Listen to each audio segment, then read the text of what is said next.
Good morning, everyone. Glad that you're here. My name is Mark Sweeney, and as the Principal Deputy Librarian of Congress, I'd like you to welcome you all here to the Library of Congress.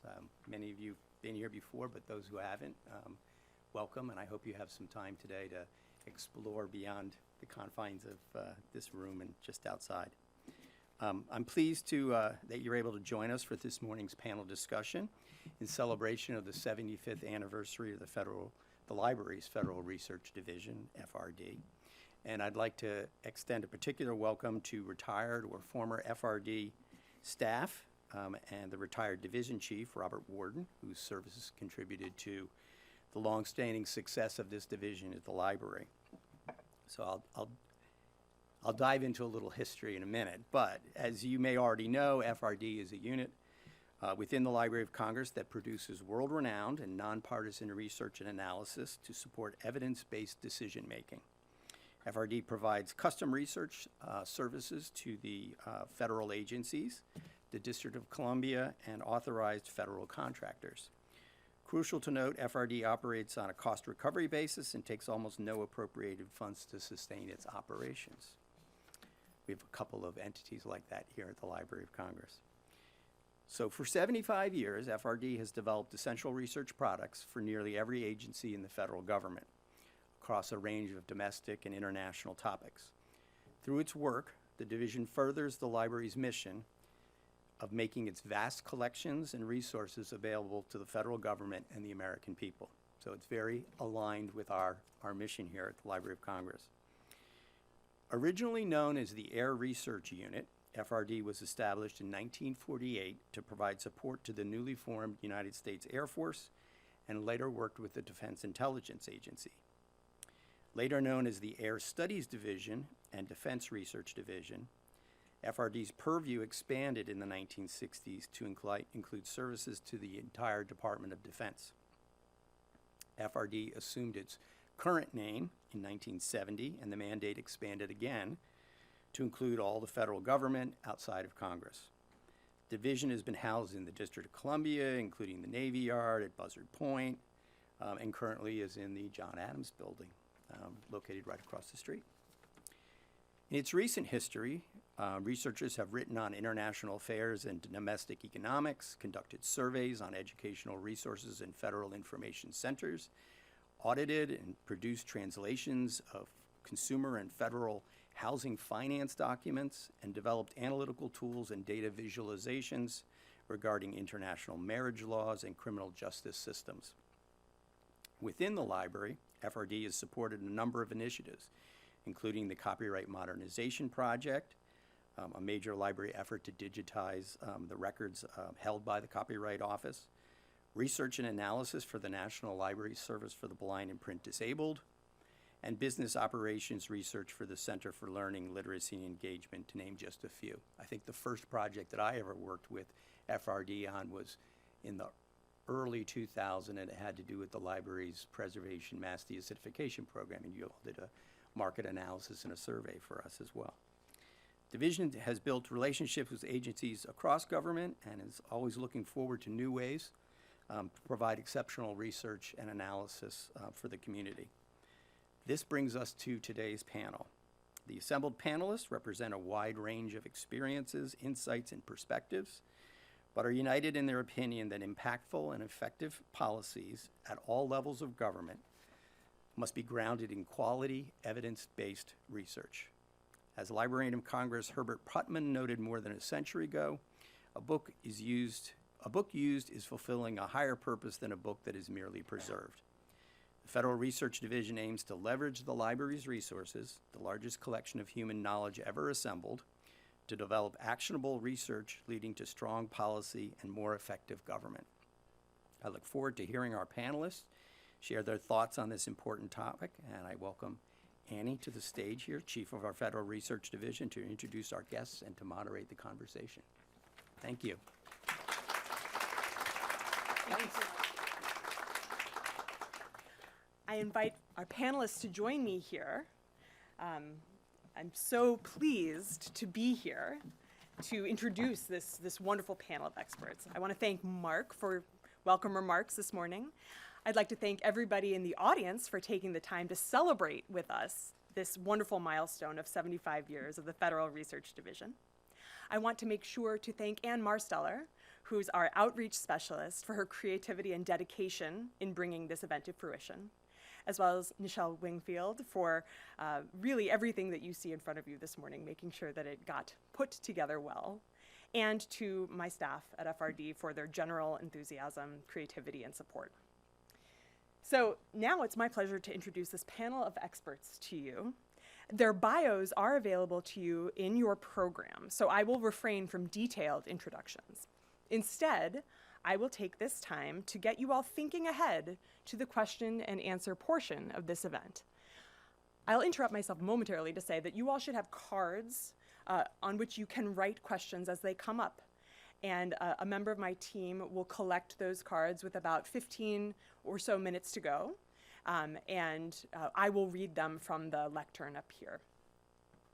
All right, to my immediate left is Dr. Reena Chakraborty, who is the Chief of Strategic Planning and Analysis at the District of Columbia Department of Corrections. You all might be curious to hear more about her time as a practitioner in residence at the National Institute of Justice and what she recommends when conducting jail-based research. Next, I'm pleased to introduce the library's own Chief Medical Officer, Dr. Sandra Charles. She and her team set the standard when it came to communication and education about the COVID-19 pandemic. Please consider asking Dr. Charles for her thoughts about how to translate medical and public health findings into practical, straightforward guidance. Dr. Diana Epstein joins us today from the Office of Management and Budget, where she serves as evidence team lead.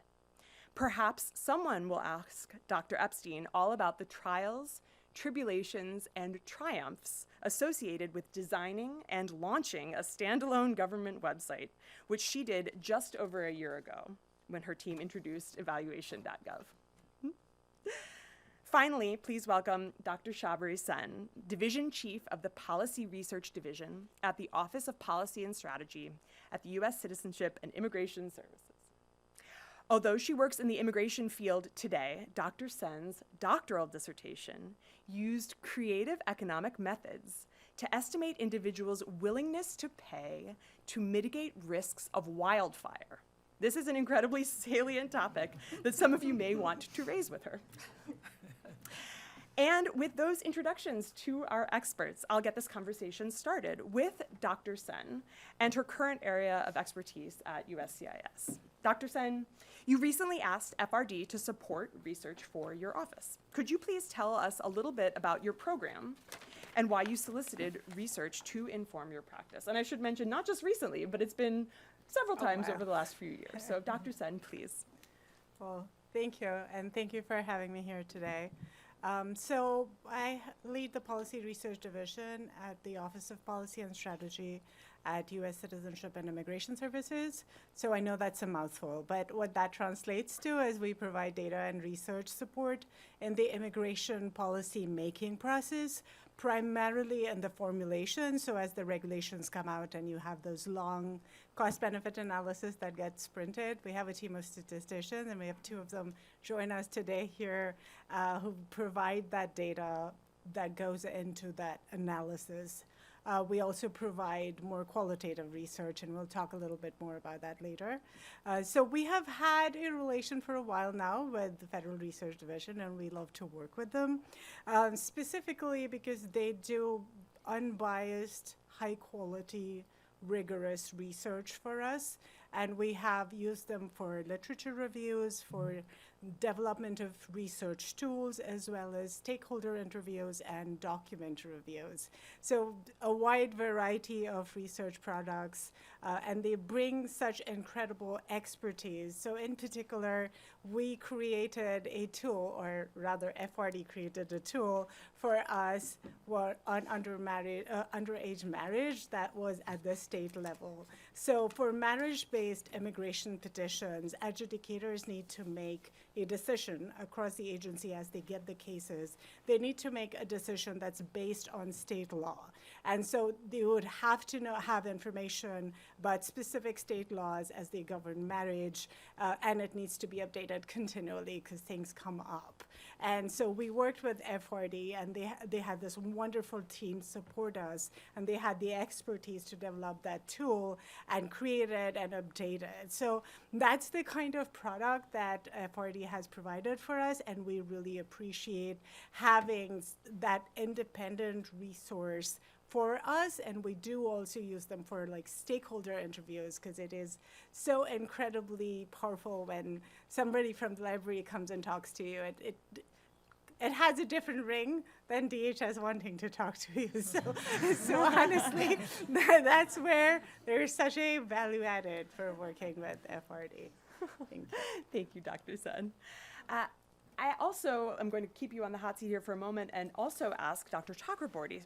This is a slightly more general question. Your offices are at the intersection of research and implementation. I know that this is something that's very important to Dr. Chakraborty.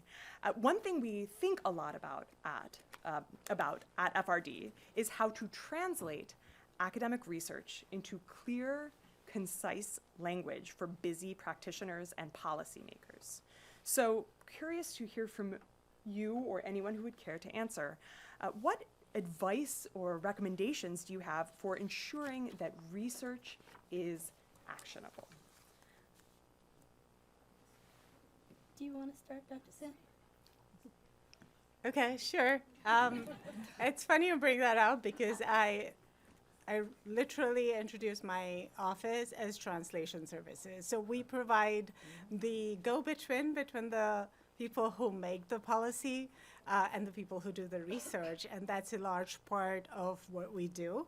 And I think the most important takeaway is clear, concise, and bottom lines up front. Like, that is like my quick, what do you do with this? And I have to say that the FRD products we have gotten always have followed these principles. So you're doing a great job. So that's always been nice. The one thing to consider is, how do you communicate caveats, especially when audience is not welcoming those limitations and caveats to the research that you've done. And I would say, be tactful but accurate. It's true. That's a my hard bottom one. line. If I could, I agree entirely with what you said, except that our relationship with FRD is just beginning. I think that also we need partners who understand that research begins with really starting from questions that are indistinct and ill-defined, and formulating them into a set of questions and developing a strategy so that we can actually approach answering those questions in a systematic way.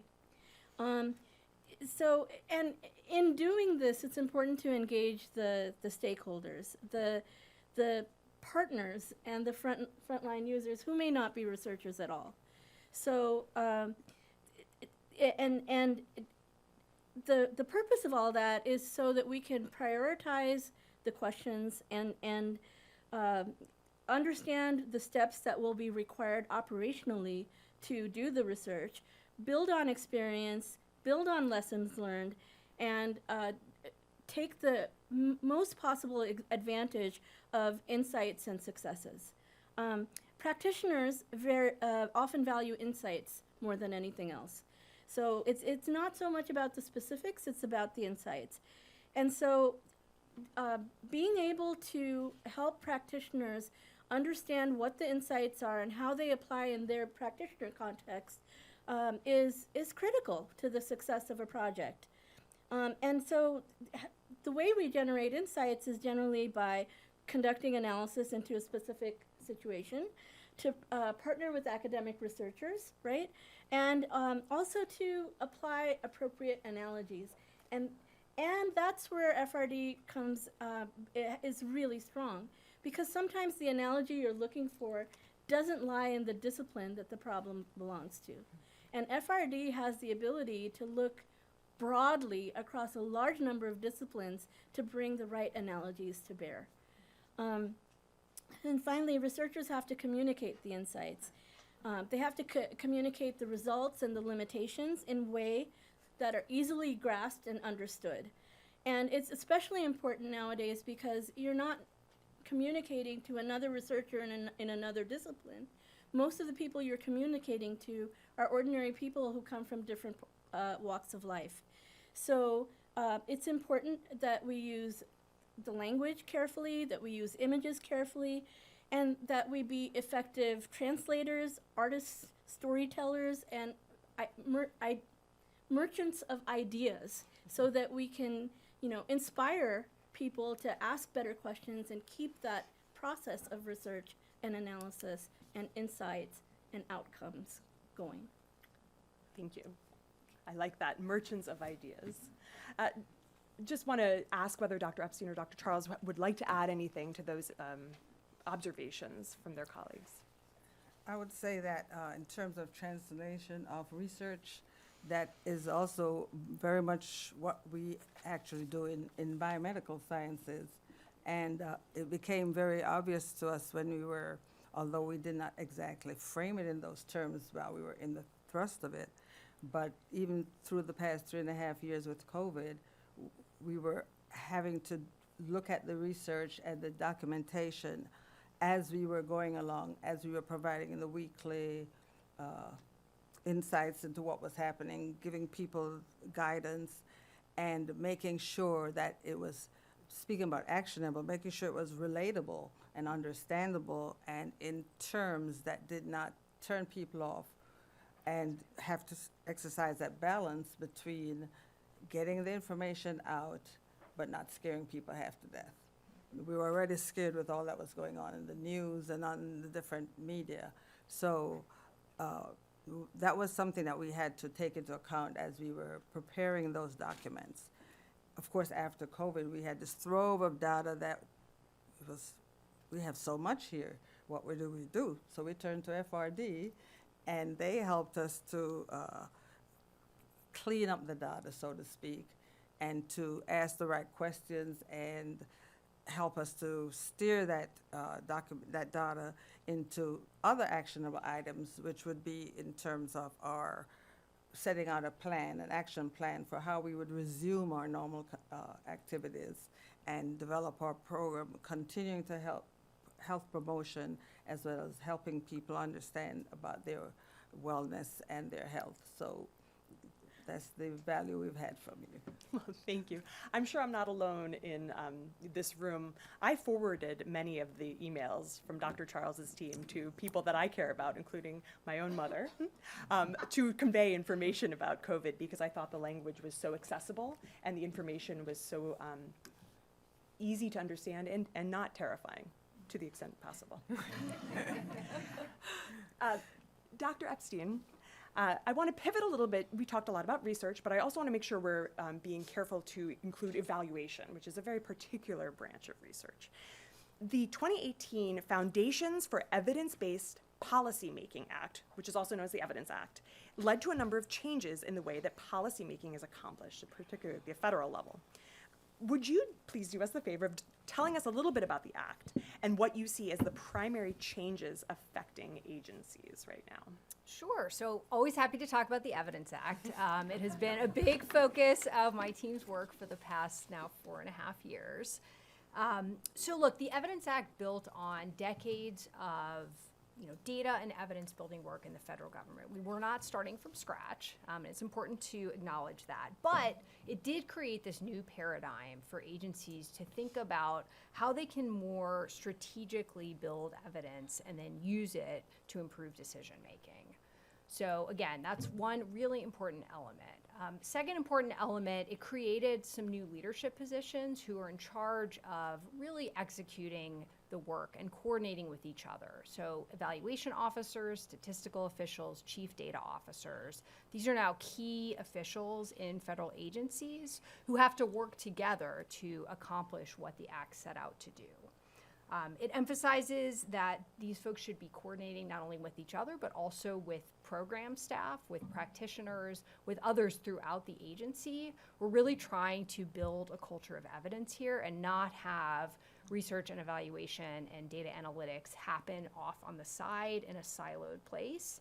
The intent here is for it to infuse the operations and the mission execution of government so that this just becomes part of how we do business. We're generating evidence, we're using it for decision making. It's not happening in an office, off over here, producing a report that sits on the shelf. So this fundamentally really is culture change. And then it created a new statutory system for program evaluation. So we previously had a statutory system for performance, and we had one for statistics, but the third leg of that stool, as we like to say, is evaluation. And there isn't one better than the other. It's not a hierarchy here, but there are certain questions about effectiveness, for example, that evaluation really is best suited to answer. And so we now have a statutory system in place for evaluation. And with that, agencies are responsible for thinking about how they can ask questions that may perhaps be best answered by evaluation methods. So taking a step back, one big part of the Evidence Act was, again, tying in evidence building more closely to an agency's strategic goals and objectives, and that's done through the learning agenda or strategic evidence building plan. So agencies have now done this work. They've created these multi-year plans asking the really hard questions. What evidence do we still need? Where are the gaps? What would help us better understand how we're executing our mission or our internal operations? And they've put all those questions into a learning agenda. A subset of those questions are going to be best suited to be answered through evaluation. And those are captured in annual evaluation plans, which agencies have also now done. And again, these are public documents. I know we're probably going to talk about transparency later in the discussion, but I just want to emphasize how important that is. These are public documents. They're posted on agency websites. They're linked on the site that Annie referenced, evaluation.gov. And so, they're out there for everyone to see. So if you haven't seen them already, definitely encourage you to check them out. We've been very impressed with the work that agencies have done. They're really asking hard questions. And I think, again, to the point made a minute ago, it all starts with the question. And so asking those really thoughtful, tough questions is foundational to this work. And then, so now, where are we now? So now we're turning to executing, right? So the plans are done. The plans are out there. They're not done forever, but the first attempt at plans is done. And so now agencies are turning their attention to actually executing the studies, so building the evidence that is needed to advance their work. And again, I think this is a long-term proposition. There's been some incredible progress to date. We still have a long ways to go. But I think we're on the right path. I wonder whether any of the other panelists wants to perhaps share a thought on how accurate and actionable research can help support the requirements put forth by the Evidence Act. I'm happy to move along with some more questions for Dr. Charles if not, but I want to make sure everyone has an opportunity to weigh in on what Diana just shared. Dr. Charles, I think you might be on the hot seat here. So I'm going to ask you a little bit more about the work that we've been doing with you. Increasingly, federal agencies are placing greater value on rigorous research methods to inform policy decisions. And you alluded to this a little bit earlier, Dr. Charles, but you're currently partnering with FRD to study the Health Service Division's wellness program. And I'm wondering if you can talk a little bit about how the quantitative and qualitative kind of data analysis that you've requested is going to help your division assess the program's outcomes and what your intentions are with this type of rigorous research. That's a great question in front of Mark and Ed. Ask her about the wellness program. But as you may recall, health services came to you by way of Greg because we were looking to evaluate our structure and processes and the manner in which we were reporting out and sharing information. I was concerned that what we were reporting was more of a production line output and not enough emphasis on value added to the overall library's strategic goals. It was important to me to have an analysis of our current practices as well as the types of data we were collecting and reporting out. We needed an objective assessment and analysis of what we had and a plan that could provide further direction, future input into the library's strategic plan. It was really that simple. we sort of were feeling we're not in it. We're not a part of it. We're not. We have things to contribute, but we were not really able to put that together the way I wanted to. And we do have a lot of data, even outside of COVID, just a lot of data. And, you know, over the years, I've come to understand the term for the way we had our data and how we had it was dirty data. We needed it cleaned up. And it needed a lot of manipulation, and then the quantitative analysis that was done. And so you certainly provided to us that direction, those questions that you came up with, and then we did the analysis, both quantitative and qualitative, in terms of benchmarking with other agencies and outside groups, and produced for us what I consider to be very actionable. We are working now, as we work towards our 2024 goals, we have a great outline of, with respect to, say, the wellness program, of what that initiative should look like. You know, I had prepared several years back what I call the wellness agenda, and outlined what we needed, both in terms of support as well as actual activities to support that. With the data that we have now gotten from the work we've done so far, we're able to put that into a much more cohesive plan, including developing what we hope will be a budget initiative that will meet with enough interest and support to start taking that forward. We have also expanded our partnerships. We were doing a lot of partnering before because I'd recognized that as something that would help us, but we're doing a lot of partnering before with both other agencies and private practitioners. And we're certainly doing more of that, and have that much more broadly and strategically outlined, so that we can move forward from 1 year to the next, from 1 month to the next even, in terms of getting the wellness program going. So absolutely getting that data analyzed, which was really important to me, because we recognized our strengths and our weaknesses. And whereas in terms of the strength, I know that evidence-based is the way to go. It's been the way to go in medicine for dictating or helping to outline treatments and treatment plans. I did not have enough of that for the leadership of the Health Service Division. And so by getting that data, we have been able to implement that in a much more strategic manner. Cleaning data is a lot of what FRD does. Dirty data abounds everywhere, right? And not just in whenever you absolutely. collect data, the act of collecting it somehow already dirties it up a little bit. Let's talk a little bit about data. And in fact, let's talk a little about technology, because this is going to be, right, this is kind of a hot button topic. And if people haven't already written this question down, I would be surprised. So new research technologies are coming and will likely affect the way that we at FRD, but others across the federal government, conduct research in the future.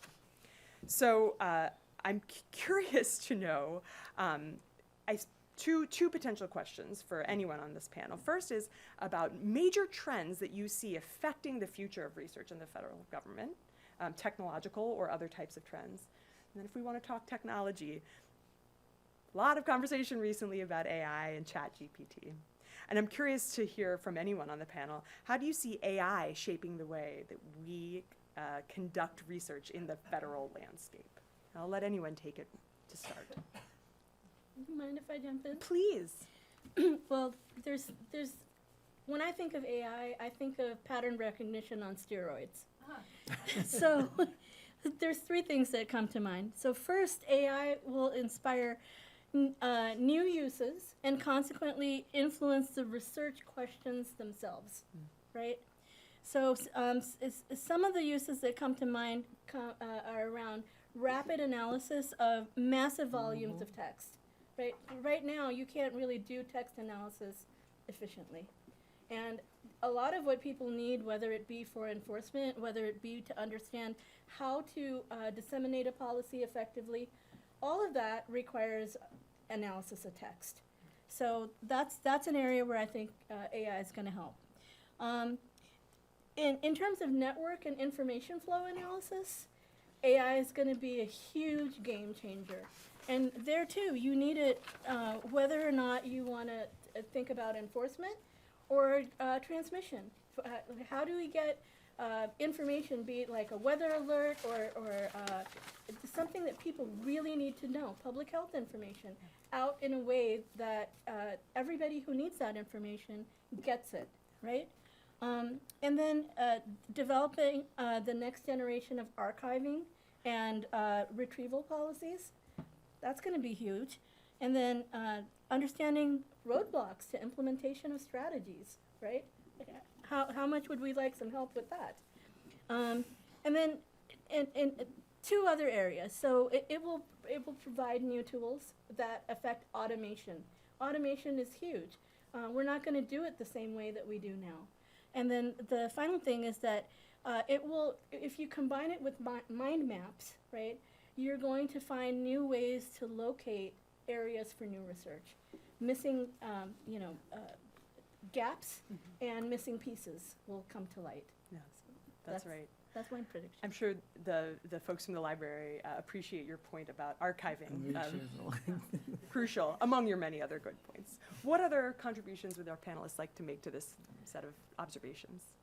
Well, I've been real interested in seeing the things that are already being done with some of the AI technology, like ChatGPT.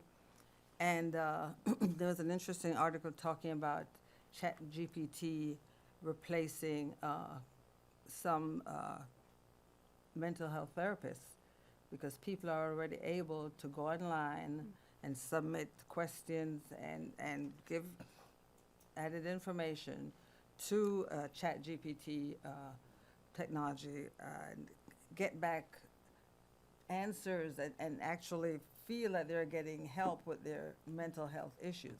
Of course, that is, in my mind, fraught with, big pluses and serious minuses in terms of what the outcome could be.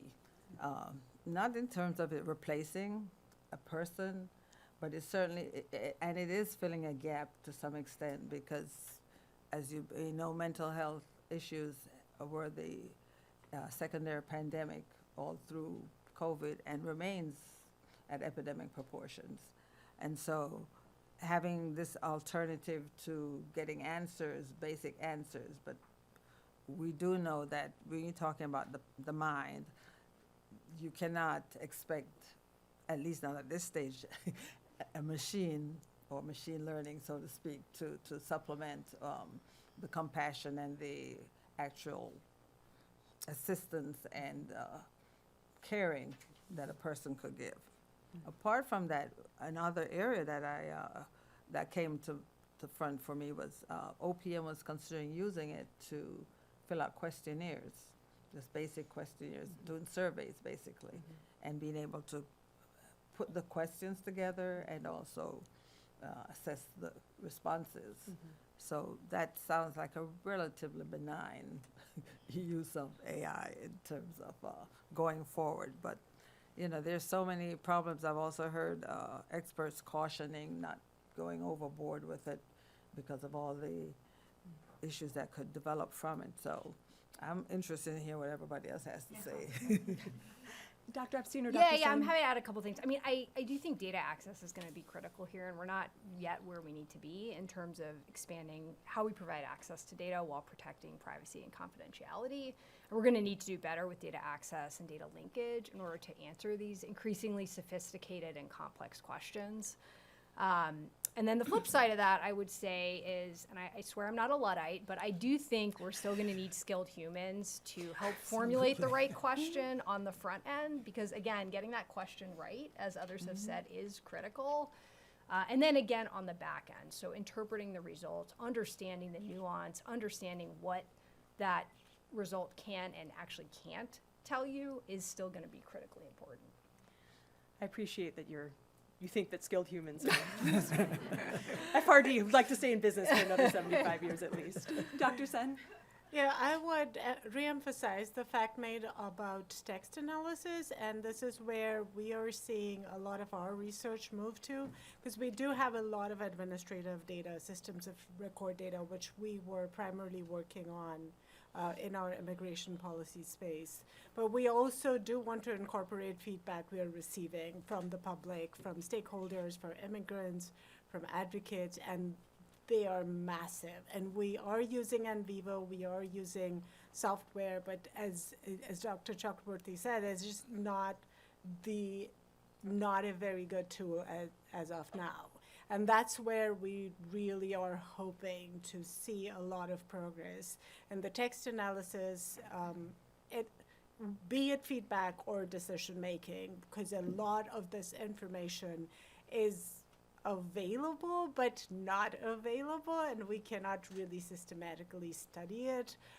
For now, there are limitations. So that's where we're hoping that this tool will let us go. Text analysis is it's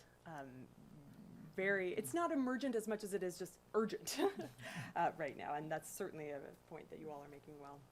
I'm going to ask the next question for you all in two parts. It's kind of two questions together, and it's a self-motivated question, a little bit about the Federal Research Division's interest in supporting you all and others in the room.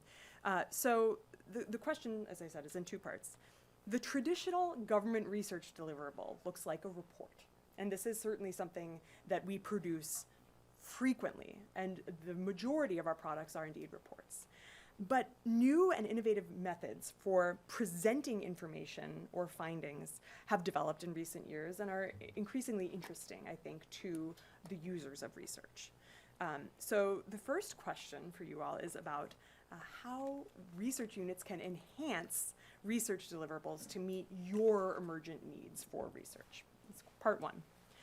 Part two of this question is, quality research, whether it's a report or another type of product, can be costly. So curious about how your agency determines when and how much to invest in research, whether it is a traditional report or an innovative research product. I open the floor to any of our panelists to talk a little bit about those innovative research products and what kinds are interesting to you, and a little bit about how you prioritize research, especially when it can be costly. Okay, everybody's staring at me, so I'll go first. Okay, that was fun. So I will talk a little bit about non-conventional research products. And I think we in particular, and I'm looking straight at Lee, thank you, Lee, so I can answer this question, have been playing around with data visualization, specifically including maps of immigrant communities, of our petitioners and applicants. And we recently, or Lee recently, created a Tableau dashboard that was very effective and very helpful, and was in the context of the Citizenship Integration Grants Program, and the Congress gives us roughly $10 million every year that goes towards funding community organizations across the country to help immigrants and through the naturalization process. And we developed a Tableau dashboard which provided the information of both where these eligible to naturalize communities are, as well as where we have the grantees, and sort of overlay it over a map, and was an effective visual tool in the decision-making process of, are we providing the services at the right places, and where are underserved areas where we could potentially do better. So Tableau dashboard has been like the big one for us, but other data visualization tools as well are greatly appreciated by decision makers. And that kind of closes the loop on your earlier question on how to convey information. I would say visualization products are way more popular than written reports. So if that more we can do in that area, better our chances are of engaging with policymakers. Happy to just pick up on that theme real quick. So, one of the things we're trying to do and through the work with our agency counterparts is, again, make the information in agencies' evidence building plans more accessible for both other government partners and external researchers who might want to help answer some of those questions. So I'm going to look at Danielle Berman, my evidence team colleague, whose brainchild was a learning agenda question dashboard, so also a Tableau dashboard. Danielle stood up this really nice visual depiction of all of the agency's learning agenda questions across the entire government. And so now you can go to evaluation.gov and search by agency or by topic or by theme and pick out those questions that agencies have on their learning agendas. And so, I think this has been just a really effective way to sort of break open that black box of government for those on the outside, as well as help formulate some of those interagency connections to figure out where there are commonalities in the types of questions that agencies are asking and the kind of evidence they're building. So, all credit to Danielle for thinking about this and for doing the hard work. It was a big lift, but I do think this is sort of like a new frontier for us and our ability to communicate this information. Yeah, thank you. I saw Dr. Chakraborty nodding throughout these. I want to make sure you have an opportunity. Yeah, I totally agree. Visualization is really what makes an effective communication, especially because many of us have to communicate to a very wide audience that has a lot of different interests. So to the extent that we can make our information very clear, condensed, concise, and visual, it really helps get it across. So is the traditional government report, that's not going away, Oh, right? no. I mean,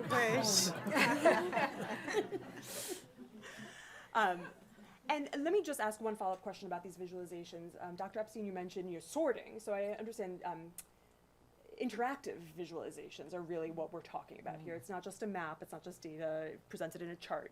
It's about the kind of tactile experience of interacting with the data. Is that kind of what we're all talking about here?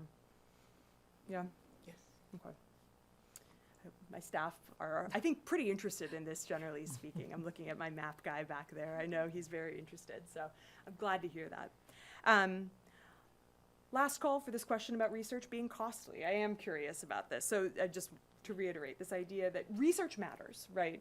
We want the government to be basing policy on high-quality research.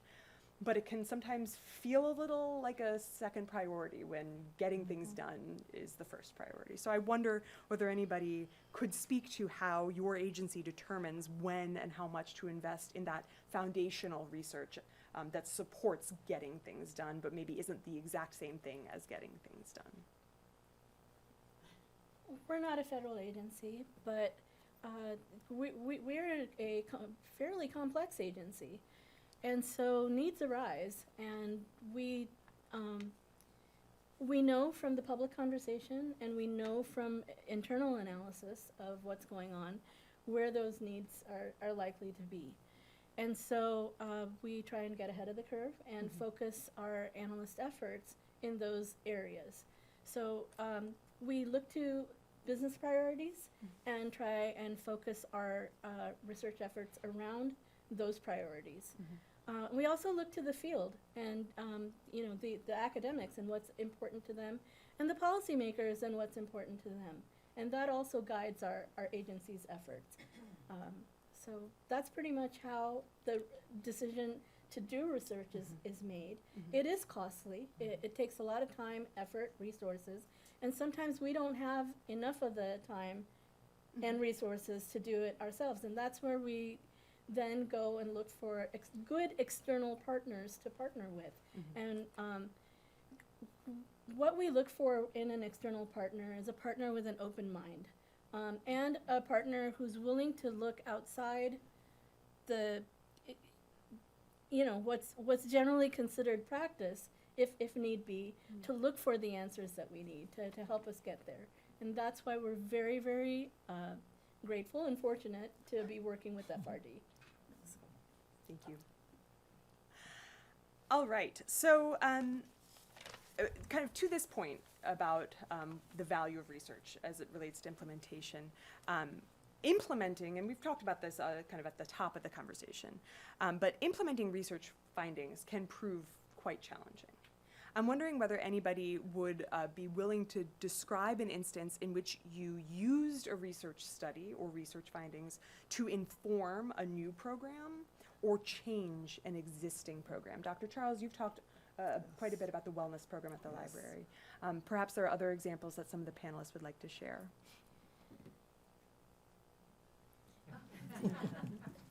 I'll go if you like. Please. So, there's a lot of evidence and knowledge out there regarding drug treatment and mental health. And so recently what the District of Columbia did was receive SOAR grant funding from the SAMHSA, Substance Abuse and Mental Health Services Agency, which we used to develop 2 new state-of-the-art wellness units to treat those with co-occurring disorders, one for men and one for women, in our jail facilities. And so the entire program is evidence-based.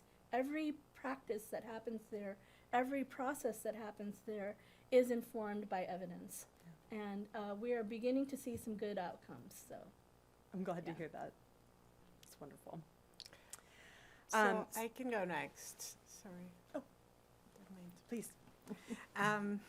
So I think it is often a problem of timing that we have when we are trying to put together these research projects. So one of our few successful cases where we managed to do the research at the time we needed it was a study of the EU visa demographics and trends. And so the EU visa program is put together. It is in immigration status provided for people who witness crime. And the idea is for them, if they're victims or witnesses, then this is a way for them to stay and help the police through the investigation process. Now, there are 10,000 visas per year, and we're backlogged for 10 years. So if you apply now, you're stuck in line for about 10 years. And all the information about the petitions are filed in paper.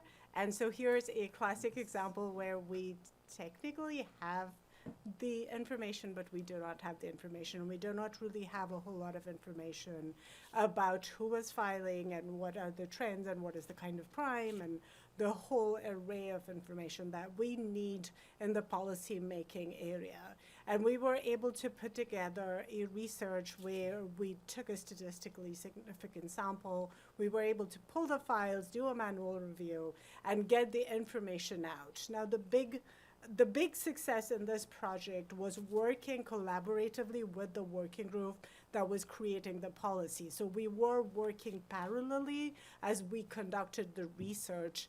And as soon as we were able to complete the manual file review and get this information into the database and started analyzing it, we were able to share our findings with the working group. And it took 6 to 8 months for the report to be completed and published. But because we were working parallelly, we were able to provide the information that the policy-making group was looking for.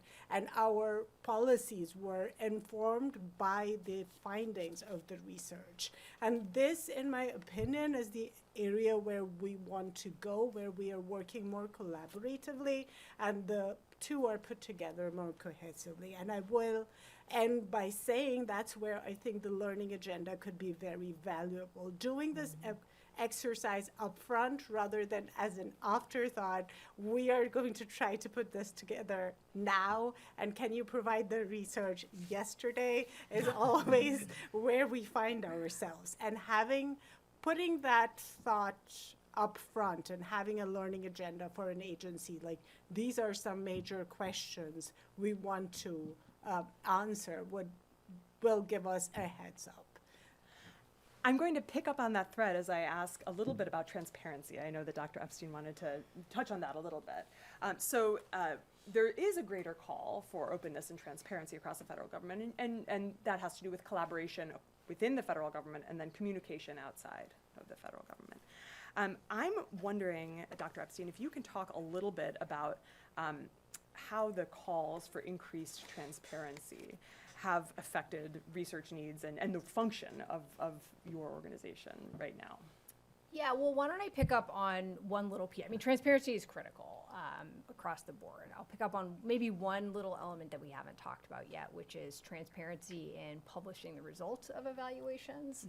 So part of the Evidence Act required OMB to issue government-wide standards for evaluation. This was the first time that we'd ever have government-wide standards for program evaluation. And so our team, and I'm looking at my colleague Erica Lilly et al., who also was a critical leader in this effort, got some interagency colleagues together and had a process to develop what these standards should be, informed by both external experts as well as internal experts throughout the government. And so the standards we landed on were relevance and utility, rigor, independence and objectivity, ethics, and transparency. And so you see it right there that our expectation is one of the fundamental standards guiding how all agencies do their evaluation work is transparency. That results need to be published, they need to be published timely.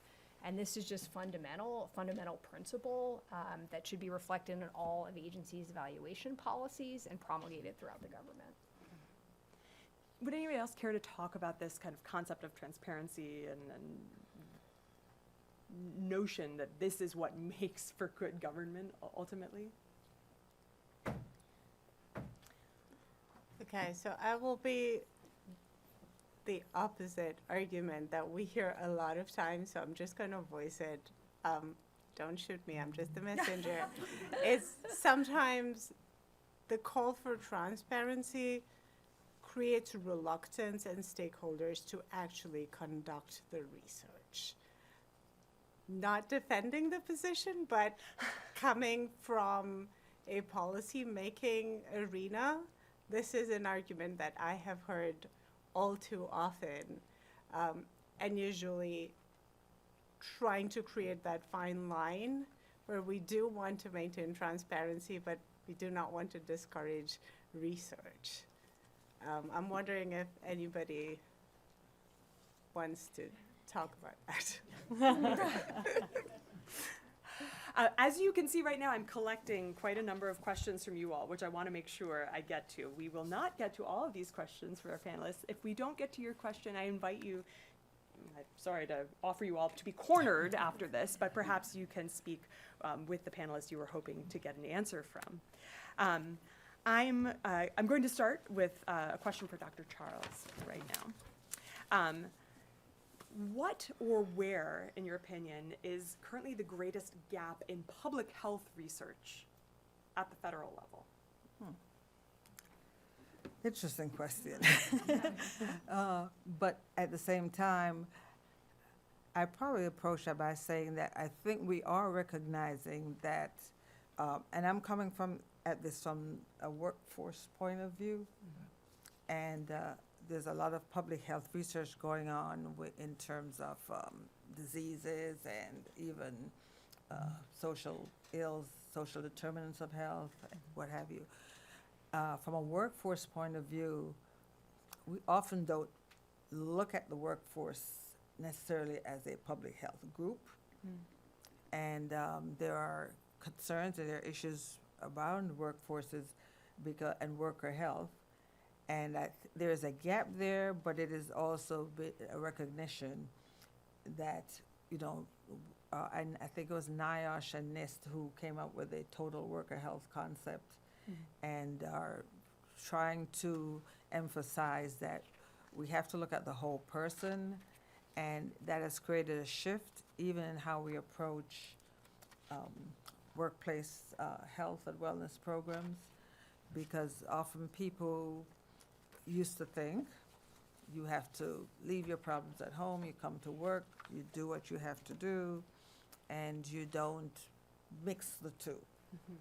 And that creates That's part of what creates serious mental health issues. You cannot compartmentalize such things. You have to consider all that's going on with a person throughout the continuum. That's not to say you don't have your rules and requirements for as a worker. But I think that, again, the research has demonstrated that having a worker who is at ease in their mind, or at least knows that they can have some flexibility in how they approach their work or get to their job or do their job, and therefore helping them with their home issues, so to speak, creates a much more productive person and a much greater employee well-being. And I think we actually discovered that throughout this last few years, because the whole concept of being able to have hybrid work situations or different work situations got a second look, and a look that created opportunities not just for the workers but for the workplace as well. And I think as we look closer at that, there will be even more ideas. And after hearing some of these uses of that we can look at for AI and other things, I think we could really look at how we treat workers and how we design workplaces and work structures. It's just part of it. Again, it has to be rigorous research. It can't be just somebody's fancy, but I think we can really come up with ideas, and may not be for those of us who just don't have the creativity to see the possibilities, but I think just starting to look at that more in depth can create a much better experience for people in the work situation. Thank you, Dr. Charles. And you mentioned AI. We got several questions about AI. I'm curious. Many of us are curious about how AI is going to play out. Here's a question about data and this concept of dirty data. Conversational AI relies on large data sources, but not all data are accurate. Think dirty or just wrong, or vetted. Do you envision a role for the library, FRD, or other current research shops to identify bad data, remove bad data, figure out how to work in the context of an AI-enabled situation to ensure that AI is functioning in a way to give us real answers? I certainly see that if the library were to embark on adopting or adapting work situations using AI, they will definitely need to have the input of your group and all the many fabulous experts that you have in there to help to make sure that we, and alongside with OCIO, for example, to make sure that whatever we decide to place in this realm is clean data, and not because we have a great responsibility, an enormous responsibility to make sure that we protect data. We heard a lot about cybersecurity yesterday, and we certainly have a strong emphasis on protecting PII and PHI. So in order to move forward to use any of these technological instruments, we will need to have that verified for us. And I think the way you're structured and the way you approach things will be a key element of that. Just to add, I think we're increasingly moving to a world where we all need to be data capable and data literate, and that's just going to be a fundamental capacity of almost everyone in the workforce. And so I do think there's a role certainly for internal capacity building, perhaps, to make sure working alongside agencies' own, data officers and CIO teams to make sure that we do have a very capable and data literate workforce. So I'm sort of envisioning this not just one-offs, but like a more of a broader help with the capacity building effort, since this is becoming a skill that we all need. can I add to that and say it's also important to consider how it is that we're collecting the data and how well we understand the processes that generate the data. Because the better we are able to understand those processes and how the errors creep in the first place, the better we can work to develop new ways, means, tools, and technologies to make sure that we collect good data from the beginning. And perhaps this is a good opportunity to ask one final question here around this concept of data literacy and data use. So what advice do you all as panelists have for improving data literacy in an office that I think many offices have this characteristic, that have historically seen data collection as a box to be checked? How can we encourage good data practices to avoid response bias and improve quality of data generally? So a final thought from all of you on the quality of data and concepts of data collection. In my instance, I think just having had this analysis and educating ourselves on the who, what, and how, and then why, because, you know, we have to consider why we're collecting the data, so, and not just for the heck of it, because then you have information you can't use or you don't know how to use. I mean, it's like in medicine, you don't do certain tests unless you know what you're going to do with it or what you're looking for. And I think it's the same thing in terms of creating and collecting data.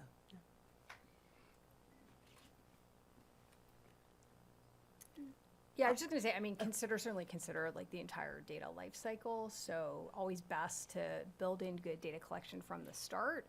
It's much easier to do that than to try to go back, as you were saying, to try to go backwards and sort of struggle with the data that you have, which actually isn't fit for the purpose you need it for, when you need it. So certainly, beginning all the way through the cycle to the end, and then thinking about once you have that data and you have it in a usable data set, what are the other potential uses, and have we built in the appropriate protections so that we can perhaps think about secondary uses for research, for evaluation, linking to other data sets. I think I would go more broadly on how we are defining the data. Some of the data elements are relatively simple to explain and to enumerate and collect. But as we look at the wide variety of data that we will be using for the decision-making purposes, I think this would be a good time for us to really spend some time figuring out what we mean as data. Is it just simply the number of people who are coming into the country, which is relatively easy to one, collect and then match with other sources for consistency? But some of these questions are broader and so would need a lot more thought up front. I appreciate that. And Dr. Chakraborty, To all of that, I would add that data has a finite life and it's dynamic. So what was meaningful a while ago might not be meaningful now. So we have to have the ways and means to accommodate new data as it becomes meaningful, right? And we also have to have a ways to, to mark data that is exceeded its freshness as please don't use. Expired. I appreciate that. And I think that's actually a really nice place for us to stop when when reflecting on the history of data, on the life cycle of data. We'll reflect for one more second on the history of FRD. I want to thank everyone for attending today, and really one more time thank those who have come before us, current FRD staffers, and laid the groundwork for a very successful division. So our former and retired staffers who are here. And one more time I want to express my gratitude to our expert panelists for your time and insights this morning. I do expect you to be mobbed by some people with extra questions after this, but thank you so much. Thank you to all of you for being here this morning, and happy birthday, FRD.